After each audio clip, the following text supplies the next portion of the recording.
निवडून आल्या, आणखीन जागा निवडून येत होत्या, पण मतमोजणी सुरू असताना मध्येच ब्रेक लावला, काहीतरी गडबड केली आणि बाकीचे सगळे जिंकायला लागले.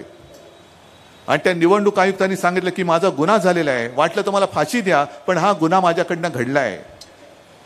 त्या पाकिस्तानच्या निवडणूक आयुक्ताकडे एवढी तरी नीतिमत्ता होती. आमच्याकडे जे निवडणूक आयुक्त बसलेत त्यांना ना लाज लज्जा शरम ना जनाची ना मनाची. त्यांनी सरळ करून सांगून टाकलं की शिवसेना ही मिंध्याची.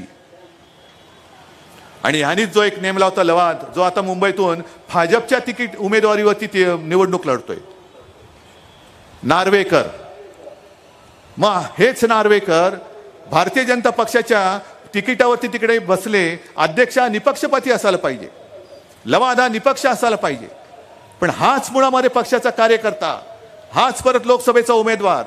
आणि त्यांनी जो निकाल दिला की शिवसेना ही मिंध्यांची, मग सुप्रीम कोर्टाने परवा एक त्यांना दिले कानफटामध्ये की तुम्ही जो काही निकाल दिलेला आहे शिवसेना कोणाची, हा विधिमंडळातल्या बहुमताच्या आधारावर दिलेला निकाल आम्ही दिलेल्या निर्णयाच्या बाहेरचा वाटतो की नाही हे तुम्ही मला सांगा. मला सर्वोच्च न्यायालयाला हीच विनंती करायची की आता या कोणी कोणाला सांगायचं, कारण हे सांगण्याच्या आणि ऐकण्याच्या पलीकडे गेलेले आहेत.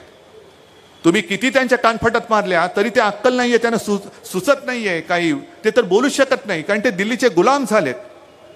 आता तुम्ही सांगा, ह्यानी सांगा, मी सांगतो, तुम्ही सांगतो, असं न करता जोपर्यंत या देशामध्ये लोकशाही जिवंत आहे, शेवटच्या घटका मोजते, तोपर्यंत सर्वोच्च न्यायालयाच्या न्यायमूर्तींना मी विनंती करतोय त्या लोकशाहीला वाचवा. ती मेली मग औषध आलं तर काही उपयोग नाही. मग आपल्याला श्रद्धांजली तरी वाहता येईल की नाही, कारण हुकुमशाह आपल्या डोक्यावरती बसला असेल. ही जी मी लढाई लढतोय, आता आनंद गीते साहेब म्हणाले उद्धव ठाकरेंना मुख्यमंत्री करा. नाही, माझं असं काही स्वप्न नव्हतं आणि आज सुद्धा नाहीये. मी तळमळीने तुम्हाला का सांगतोय, जसं कोरोनाच्या वेळेला मी तुम्हाला सांगत होतो, तळमळीने सांगत होतो आणि तुम्ही माझं ऐकत होतात, त्याच तळमळीने सांगतोय की बाबा रे आता चुकू नका, समोर हुकुमशाही दिसते जी कोरोनापेक्षा घातक आहे. जर या वेळेला तुम्ही चुकलात आणि पुन्हा मोदी तिकडे बसले तर उद्धव ठाकरेचा हा लढा नाहीये. तुम्ही विचार करायचा आहे तुमचं आणि तुमच्या भावी पिढ्यांचं आयुष्य कसं असेल. आज जे काही देशाला स्वातंत्र्य मिळालंय, आपण स्वातंत्र्य उपभोगू शकतो, आपण बोलू शकतो. जर एखादं मत पटलं नाही तर आपण मत मांडू शकतो. जर हे हुकुमशाह आपल्या डोक्यावरती बसले तर आपण बोलूही शकणार नाही. लॉकडाऊन कायमचा आपल्या आयुष्यामध्ये होईल आणि भावी पिढ्या ज्या जन्माला येतील, जसं आज म्हणजे काल मी प्रवास करताना एका चौकात मला थांबवलं, सगळे शिवसैनिक जमले होते, अगदी हो मुस्लिम बांधव सुद्धा होते त्याच्यामध्ये. म्हटलं काय रे, नाही साहेब पुतळ्याला हार घालायचा आहे. तर म्हटलं कोणाचा पुतळा आहे, मी बघितलं तर भगतसिंगांचा पुतळा. म्हटलं आलोच, मी उतरलो आणि भगतसिंगांच्या पुतळ्याला माल्यार्पण केलं. किती वर्ष झाली भगतसिंग जाऊन, आज सुद्धा त्यांची आपण पूजा करतो, कारण हे सगळे क्रांतिकारक होऊन गेले म्हणून आपल्याला स्वातंत्र्य मिळालं. आणि त्यांच्या नंतर आपण इतके वर्ष आलो, या आपण त्यांच्या भावी पिढ्या आज देखील त्यांची पूजा करतो.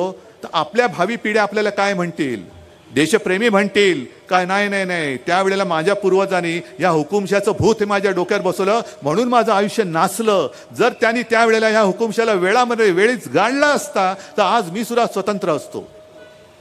हा विचार तुम्ही करायचा आहे.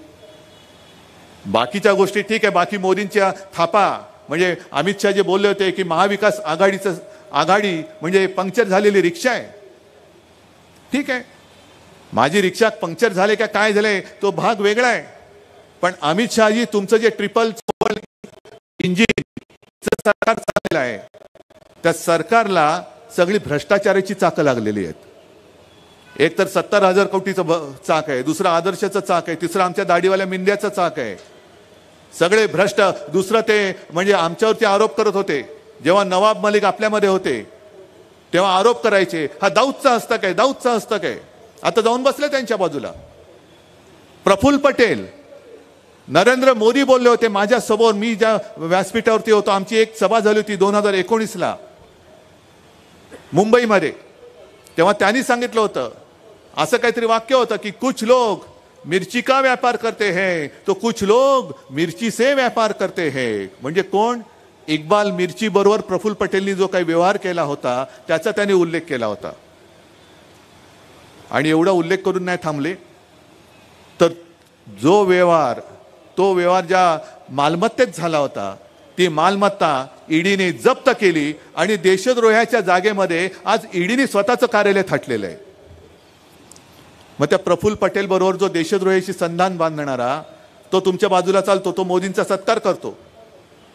70,000 कोटीचा घोटाळा करणारा अजित पवार तुम्हाला चालतो, त्यांच्याकडनं तुम्ही सत्कार घेता. आदर्श घोटाळ्यातले अशोक चव्हाण तुम्हाला चालतात, त्यांच्या हातून तुम्ही सत्कार घेता.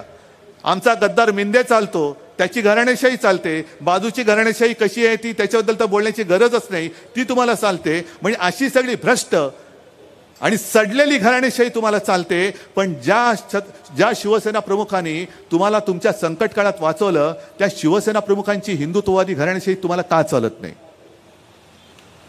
आहे उत्तर? आम्ही तर तुमच्या सोबत होतो. 14लाही आम्ही हिंदू होतो, आजही आहोत. पण तुमचं हिंदुत्व हे बुरसटलेलं, सडलेलं, कुजलेलं आहे हे जेव्हा आम्हाला कळलं, तेव्हा आम्ही भाजपचा त्याग केला, हिंदुत्व सोडलं नाही. पण आज हिंदू तर माझ्यासोबत आहेतच, पण हिंदूंच्या व्यतिरिक्त मुस्लिम आहेत, ख्रिश्चन्स आहेत, शीख आहेत, जैन आहेत, पारसी आहेत, सगळे माझ्यासोबत आलेले आहेत. कारण तुमची बुद्धिमत्ताच नाचकी आहे. हे आत्ता भास्करराव तुम्ही आणि सगळे ते जे काय शिव्या गाड्या घालणारी जी त्यांची तीनपाट फिरतात ना, ही सगळी त्यांच्या रामभाऊ म्हाळगीची प्रॉडक्ट आहेत. रामभाऊ म्हाळगी प्रबोधिनी. एक काळ जरूर होता की प्रमोदजी महाजन त्या रामभाऊ म्हाळगीचे नाही म्हटलं तरी सर्वे सर्वा होते. तेव्हा एक त्या भारतीय जनता पक्षाला काहीतरी उंची होती, विचार होता, काहीतरी उद्देश होता. पण आता मला माहित नाही रामभाऊ म्हाळगी प्रबोधिनी चालवतोय कोण, आणि त्याच्यामध्ये अशा घाणेरड्या शिव्या शिकवल्या जात आहेत, हे मला आता पहिल्यांदाच कळलं. कारण आमचं हिंदुत्व हे ओवीवालं हिंदुत्व आहे आणि आजचं जे भाडोत्री जनता पक्षाचं हिंदुत्व आहे ते शिवीगाळी करणार हिंदुत्व आहे. ओवीवाले हिंदुत्व हे आमच्याकडे साधू संतांची परंपरा आहे, छत्रपती शिवरायाची परंपरा आहे, जिजाऊची आहे, किती नावं घ्यायची, आणि त्यांचे संस्कार आमच्या रक्तामध्ये आहेत.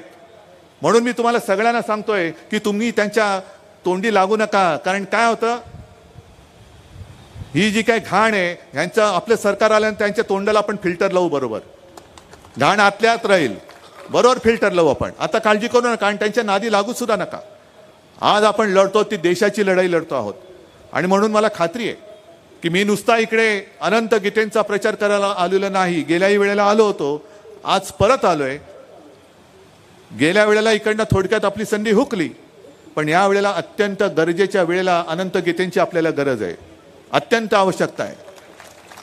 कारण देशात जर का आपलं सर्वांना सोबत घेऊन चालणारं देशभक्तांचं सरकार या वेळेला आपण आणू शकलो नाही, तर मग आपल्या देशामध्ये हुकुमशाही आल्याशिवाय राहणार नाही, हे परत एकदा तुम्हाला सांगतोय. म्हणून जे उमेदवार तुमच्यासमोर उभे केलेले आहेत, मग आता अनंत गीते आहेत, उद्या जेव्हा विधानसभेला तेव्हा संजय कदम आहे, भास्करराव तर आहेतच, सगळे जे काय उमेदवार देईन, जे उमेदवार देईन ते सगळे तुमच्यातले, तुमच्या हक्काचे, रक्तामासाचे आणि तुम्हाला न्याय देणारे असतील. त्यांना विजयी करण्याची जबाबदारी मी तुमच्यावरती सोपवतो आणि तूर्त मी आपली रजा घेतो. जय हिंद, जय महाराष्ट्र.